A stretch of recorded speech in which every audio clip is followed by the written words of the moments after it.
امریکی انتخابات کے بعد خاص طور پر گزشتہ چند ماہ میں امریکہ بھر میں مسلمانوں، سکھوں، ہندوؤں اور عرب امریکیوں کے خلاف نسل پرستی، تشدد اور نفرت پر مبنی کئی واقعات سامنے آئے ہیں۔ ان کے رد عمل میں یہاں کے تارکین وطن اپنے دفاع اور حقوق کے لیے سرگرم ہو گئے ہیں۔ یہاں جنوبی ایشیائی کمیونٹی میں بدقسمتی سے کئی خدشات پائے جاتے ہیں۔ انہیں تشویش ہے کہ صدر ٹرمپ کی جانب سے مسلمان مخالف اور تارکین وطن مخالف حکم ناموں کے ذریعے انہیں نشانہ بنایا جا رہا ہے، جس سے بہت سی کمیونٹیز متاثر ہو رہی ہیں۔ اس کے ساتھ ساتھ انہیں روزمرہ کی بنیاد پر نفرت پر مبنی جرائم کا سامنا بھی ہے۔ وہ انہیں تارکین وطن کے خلاف ٹرمپ انتظامیہ کی جانب سے تند و تیز بیانات کے پس منظر میں دیکھ رہے ہیں۔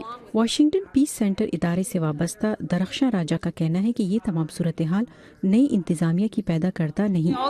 ہماری جو پولیٹیکل اورینٹیشن بہت بڑے سالوں سے ہے، وہ یہ تھے کہ بھی ہم گورنمنٹ میں اگر ہم ریلیشن شپ بنائیں گے تو اٹ مینس کہ ہماری کمیونٹیز ٹارگیٹڈ نہیں ہوں گی، مگر ہم نے اوباما ایڈمنسٹریشن کے اندر بھی دیکھا کہ بھی لوگ تو وار اینڈ ٹیرر ایکسپینڈ ہوا ہے، رائٹ۔ جو 7 اور 6 ملک ہیں وہ جس مسلم بین میں ہیں، وہ ایکچولی اوباما کے ویزا ویور پروگرام سے لیے گئے تھے، تو یہ ایکچولی ٹرمپ نے نہیں سلیکٹ کیے، یہ ایکچولی اوباما نے سلیکٹ کیے ہوئے تھے۔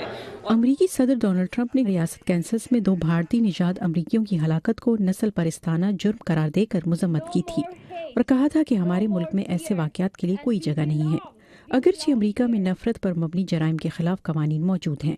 George town university law centre سے وابستہ ارجن سیٹی کہتے ہیں کہ وفاقی حکومت کو نفرت پر مبنی جرائم کے سلسلے میں زیادہ مضبوط قوانین کی ضرورت ہے۔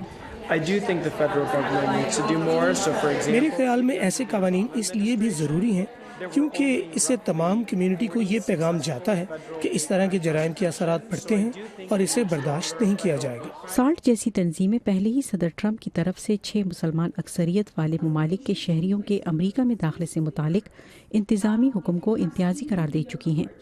تاہم کہا جا رہا ہے کہ اس صدارتی حکم کے بارے میں حتمی فیصلہ اب شاید امریکی سپریم کورٹ میں ہی ہو۔ نیلوفر مغل، اردو VOA، واشنگٹن۔